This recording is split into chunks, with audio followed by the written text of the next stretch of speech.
In today's video, I'm going to teach you how to add a customer in accounting.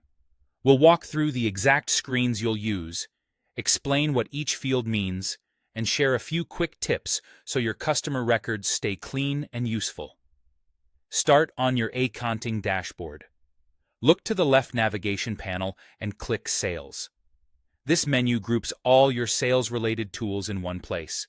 If your sidebar is minimized, hovering over it will expand the labels so you can easily find sales. From the Sales menu, choose Customers. That opens your customer list, where you'll see any existing records and can search or sort if needed. For now, we're focused on creating a new one, so let's move to the top of the page. Click the New Customer button.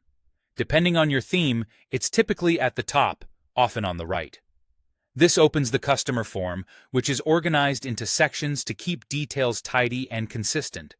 On the General section, enter the customer's name and contact information.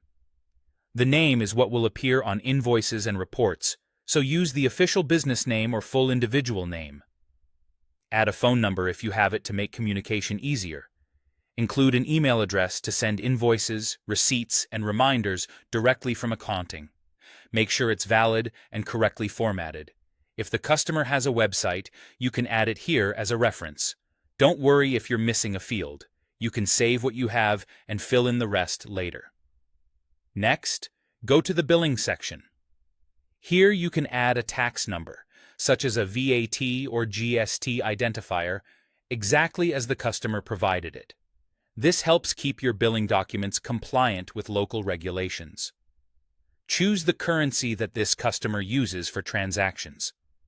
Setting the correct currency ensures your invoices and estimates default to the right money format and avoids confusion or unnecessary conversions down the line. Then, open the Address section. Enter the full mailing address, including street, city, state or province, postal code, and country.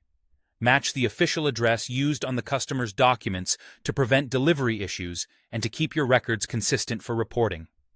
When everything looks good, click Save. Akaunting will create the customer and return you to the customer list, where you'll see the new record ready to use on invoices, estimates, and payments. You can always come back to this customer later to update details as you receive more information. That's all there is to it. Sales, customers, new customer, fill out general, billing, and address, then save. Keep entries accurate and consistent, and you'll have clean, reliable data across your accounting.